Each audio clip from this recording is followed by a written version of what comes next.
Hey, welcome to the channel. So we had a big night last night, 10:10. Um, Tesla finally revealed the RoboTaxi, RoboVan, and a little bit of an update on the Optimus robots.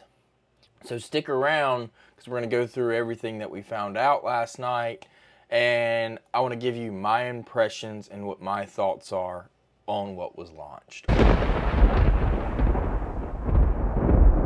Okay, so Tesla had a huge event last night. A lot of people got to go. They did this at the Warner Brothers studio so that they could have a full set. The set was around 30 acres large and was built up like a city with different city areas.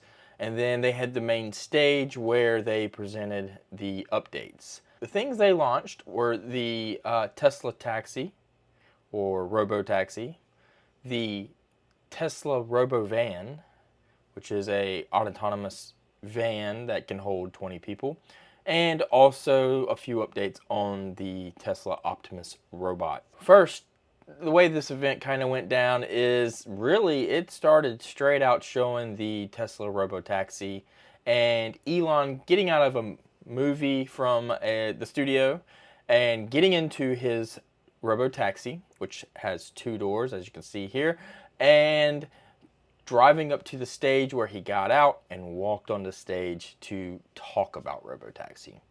Now, full self-driving's been in the works for many years now, and this has kind of been a thing that Tesla has pivoted 100% to, going from, say, making a $25,000 car and some other vehicles to fully autonomous, self-driving, no steering wheels, low cost, Uber service vehicles basically.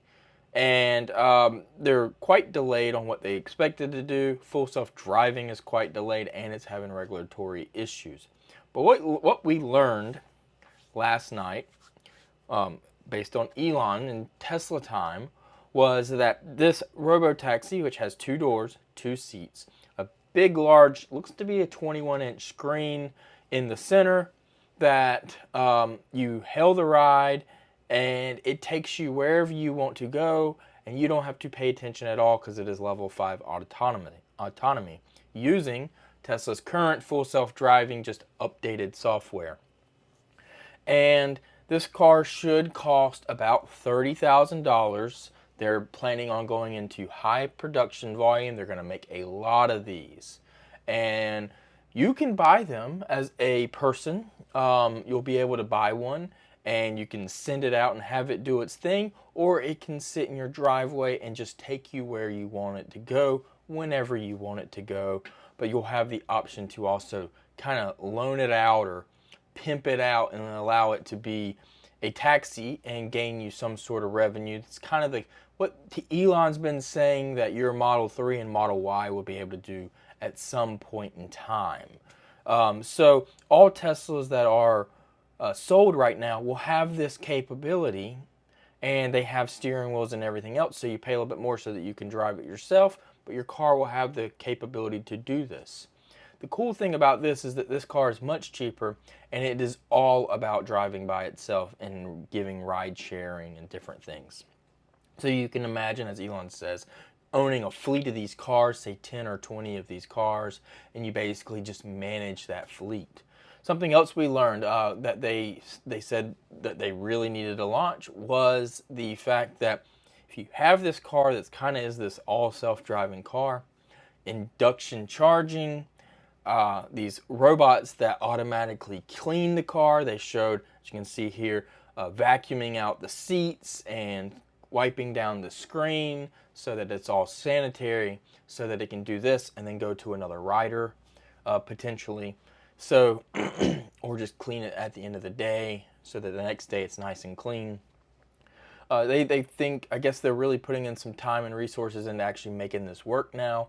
I don't know if you remember, Tesla tried the automatic robot charging thing many years back before the Model 3 was even released. They teased this. Everybody's been asking about it. Looks like they kind of either have started working on it again, or it's really been revised and thought about for RoboTaxi.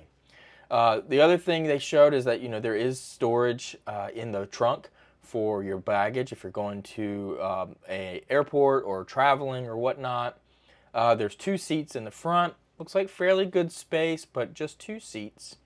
And then the styling of the RoboTaxi is just really good in my opinion. I really like the styling of the RoboTaxi. I think the light bar across the front, which seems to be matrix headlights, light bar on the back, everything about the styling on this car I like. If they would put a steering wheel in it and sell it for say $5,000 more, and they could get it to say $25,000 with the tax credit, I think they would sell those like hotcakes for commuter cars, have good range and things like that. So I hope that they pivot and do that, but we will see. It doesn't seem like they want to do that. That's my opinions on the RoboTaxi. I really like the idea. Then they revealed another item, which was the RoboVan. So this, I really like the RoboVan, personally. I think this is a really good idea because mass transit and public transit, I think, needs to be improved in this country a lot. But it needs to be improved in a sustainable manner. And so this would be an all-electric bus that can ride 20 people, that's driving itself around. And then, obviously, they have a lot of ideas for this van. As you can see, when it came in, it was fitting 20 people. Looked very comfortable ride. I imagine that the seating can shift depending on what the application is. They can do a lot with that interior space. And some of these pictures that Tesla released show, like a diner being used on the inside, school buses, which would probably be seating differently. You'd have to have an adult on the school bus as well. Tesla service, so think of it like, utility type things, deliveries. So I imagine the inside of this can change a lot, and kind of like in an airline, how they will change how the seats are done based on their ordering. I imagine that will be all just changeable. But the idea is that you have a fairly large amount of interior cargo that can transport autonomously around anywhere, and it can move either a lot of people or a lot of things around cities and different things like that. I personally think that this is the bigger thing here, not only for a sustainable future and something that actually will like pick up, because companies get it. They want to save that money. Normal people don't get it quite as much. Companies do because they do the math and the math works out. And regular people don't typically do the math. They just have an internal bias. So it's harder to change them, but it's easier to get the companies on board. And that's why I think this RoboVan is going to be a lot more towards pro-mission, but also a lot more lucrative for Tesla. I think they're going to sell these pretty well if they can mass produce these. I hope they're focused on that, because RoboTaxi is supposed to launch before 2027, Elon said. He said in 2026, but he said, I will just say before 2027, they will be mass producing those Tesla taxis. But they did not mention the Tesla RoboVan. So I'm curious about that. Yeah, that's kind of my thoughts on that. And then they quickly, Elon quickly switched over to Optimus, which he clearly said he thinks is the biggest product to be launched in history, period. He doesn't think that we've had anything like this, and he thinks it's going to change the world. And I think he could be right on that. I have, everyone thinks about the future, thinks about having personal robots. I mean, look at the Jetsons and Rosie. So I definitely think that it will be pretty life-changing as they get the cost down and things like that. Said costs, they're trying to get it to $30,000 per robot. So, I mean, that's pretty expensive for the everyday person, and it doesn't matter what kind of inflation you're looking at. That's a big investment into your home, and you've got to, if you're smart, you got to do the math and say, am I getting $30,000 out of it? at some timeline, right? We don't need a really short payback period for consumers, but we like a good idea is to have some sort of payback period, or at least maybe a reduction in spending compared to the other method, right?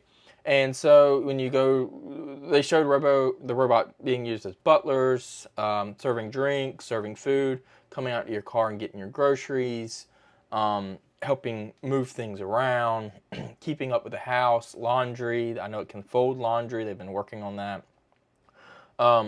Different things like that. And I think that's great. I think people would love to have that.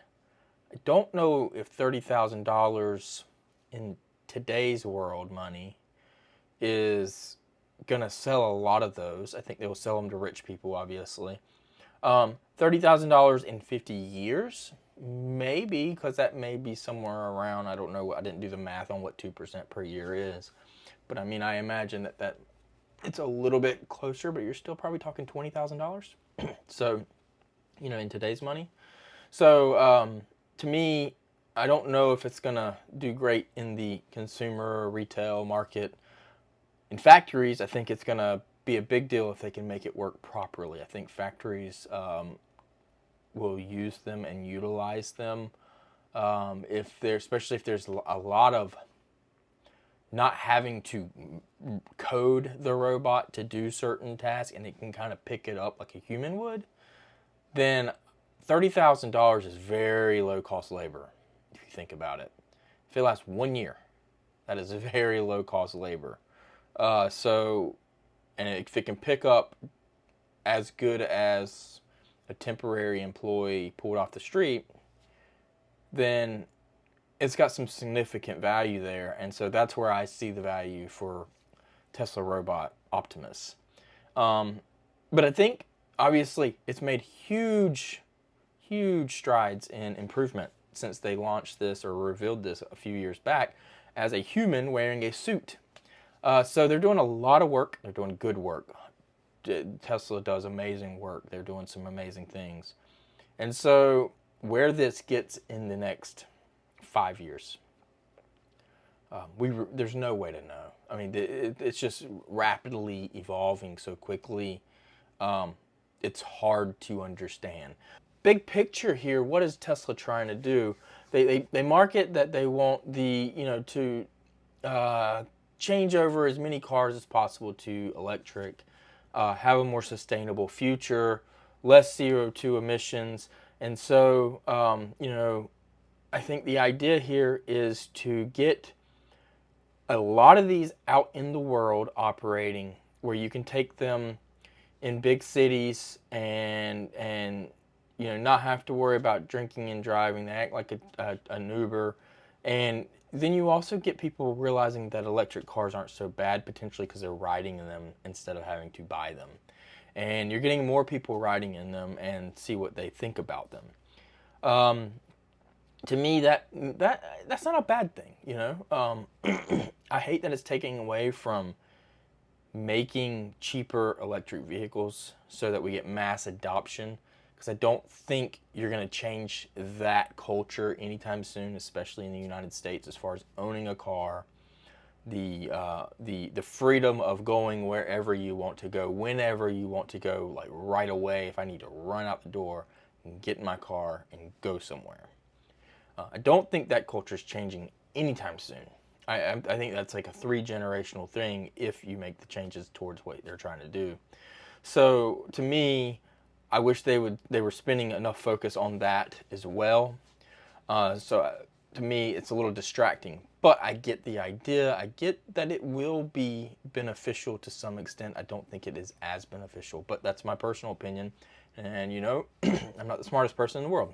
Another thing that is important context here, I think, for the event, and to me, that a lot of people on social media and different places don't talk about is Tesla's not the only company doing this. There are autonomous buses driving around China today, moving people around. This stuff's already out there. It's not in the US, but it is in China. They're doing this today already. This isn't anything new. Tesla's literally playing catch up with China on this project. Full self-driving, a lot of cars are doing this stuff. There's a lot of companies doing this stuff. Waymo has had full self-driving in California autonomously with no drivers in the car for years. I think at least a year, but I think it's been years technically, plural. So they're playing catch up still. They're not doing anything groundbreaking that other people aren't doing. Tesla's doing it in their own way. I do think Tesla does it in a good way. They're not perfect. If you've used full self-driving in your Tesla, you'll know that it is by far not perfect. You would say it's very far from just me getting into a car with no steering wheel and letting it drive me around wherever across the US. It's better in some areas than other areas. So I have some concerns there. I think full self-driving is a ways out. That's another reason why the RoboVan could be very select areas and still work well, which is kind of think how it works in China right now. And then, you know, the robots, there's a lot of companies doing the robots. There's a couple of companies that have robots that look almost identical to Tesla's robot, doing the exact same things, doing the same things with the hands, the way everything moves, the joints, using vision, a lot of the same things. Now, we don't know much about how those things work, but when you look at demo videos, at least it looks good, but those are videos released by the companies, so keep your very skeptical mindset on all of this stuff, because we don't have people that aren't associated with the companies trying this stuff out outside of a company-run structure, right? So, you know, we'll see. This is the future for sure. It's just a matter of how quickly we get to it and how that whole transition works, I think. So, if you enjoyed this video, leave a like, subscribe. It really helps the channel out. Thanks for everybody that's subscribed lately. I really appreciate it. And, you know, hit the little notification button, and we will see you on the next one.